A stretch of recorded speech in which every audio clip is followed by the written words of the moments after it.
bubbles in there when you're scrubbing bodies. We work from distal to proximal on our bodies, okay? And you never want to work backwards because once you've gone up here, you're less clean. So you never want to work from more clean to less, or from less clean to more clean, okay? So we're going to take the sponge, get even more soap on it, and I like to start by scrubbing my left hand first.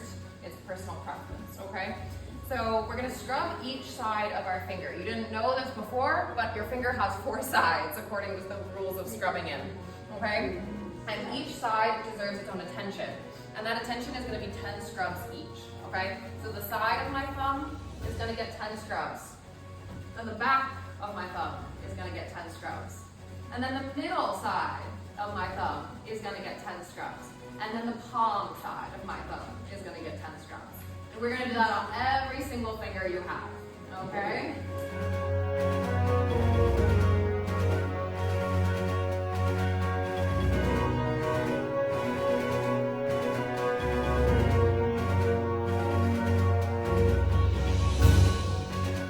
Fingertips out of the holes, okay?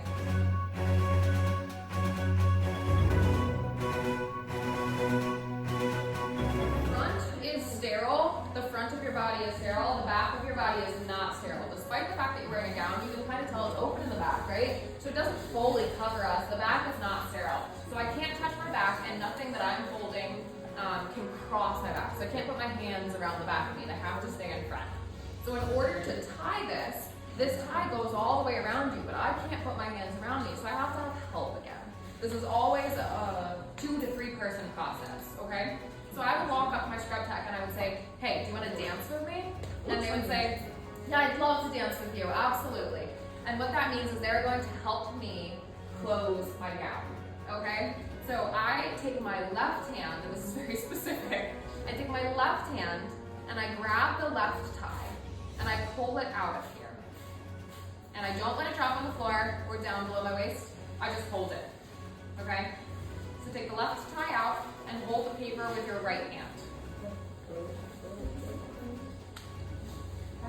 Yep, so unthread your left, unthread your left, and one paper with your right hand. That's okay. Good, good, good. Okay, so hold the paper with your right hand. Good, and pull the left tie out of the paper. I just hold it. That's okay. Okay? So when they say, yeah, sure, I'll dance with you, what that means is I give them the paper, they hold only the paper, and then I spin to my left, and when I come around, I grab the tie. Super fancy, looks very cool. And then I take it in front of me, and I tie it together, okay?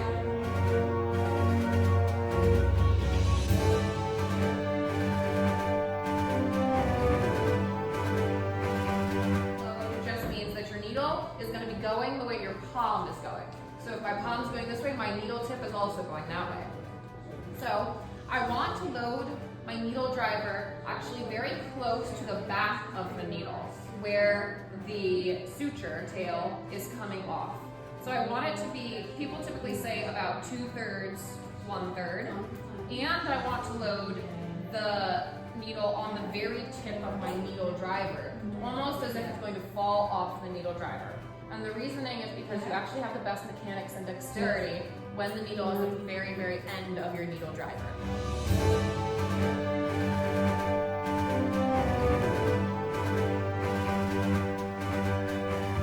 Practice pulling that skin edge up, okay? And then once you have that, don't pull too hard, you can rip through this, and you can rip through human skin too. So you want to be very gentle but purposeful with your movements.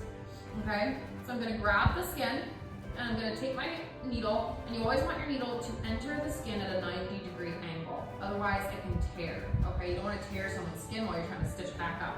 So you want to enter at a 90-degree angle, and place your needle through the skin edge. And then release your needle driver. You can push it through a little bit more if that makes it easier, and grab it out the other side. Okay? So everybody practice that, and you should only be through one side of the skin. Inside the scar to the outside of the scar, and I pull through.